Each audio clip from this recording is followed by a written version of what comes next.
For those who are not familiar with the art of bullshitting, please break it down.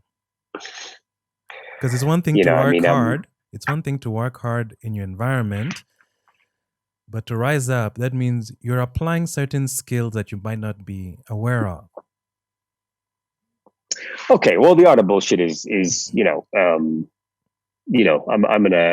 a pretty epic storyteller in my own right. I enjoy being at parties and being the one to tell the great stories. And every great story has a little bit of we call it conscious exaggeration, which is bullshit, basically. When you say that, for example, I was, you know, I'd had that night I'd drunk, half a bottle of whiskey. Well, in my story, it becomes 2 bottles of whiskey. You know what I mean? It's just, you're not lying. You're just embellishing a bit for the story. And my mom calls it adding masala. But that also was, a bartender's trick. And it becomes also a radio presenter's trick. What we do on air is basically theater of the mind. It's not, um, a lot of what we do on air, and I shouldn't say this, is it's maybe not exactly our stories, but stories we're borrowing. To be honest with you, my life is not that interesting, because if you're getting up at 4:15 6 days a week, I mean, what really do you have time for? I go to my radio job. I finish at 10. I come to my business. I run that until 4 or 5, and then I go home. I have dinner. I watch a bit of TV, and then I prep my show for the next day. And I remember training a radio presenter once years ago, and she said to me, "Well, I don't want to lie to my audience."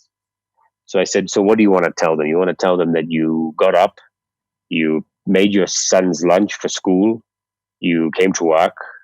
After work, you went and had 2 meetings, then you went home, you made dinner for your family, you watched Netflix with your husband, and you went to bed, because no one gives a shit and everyone does that. So you need to have some sort of cool life that goes along with,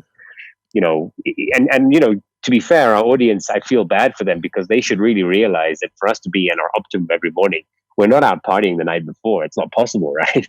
But I'll come into my radio show and talk about things like, drinking and stuff. And I have to be honest, these are stories from my past, but maybe just to make them a bit more current. So the art of bullshit is basically telling a great story and adding a little bit of masala to it. But I think that even the audience knows, and that's the role of a story, because people want to be Yes. entertained. So we will, Yes. so as an audience member, I will suspend disbelief, because even though you might not be the direct experience, that was not your direct experience, you're borrowing it from someone, I'm still getting that experience from you telling it. We know that, Right. just like when we tell stories of the hare and the tortoise, we know they don't do that. We've added human qualities to them to pass on a message. Sure. I guess what you're talking about here, Andrew, is maybe telling fables is a better way to describe what it is we're doing. We're telling fables. You know what I mean? And they're interesting and enriching, and if they connect with somebody, then that's great.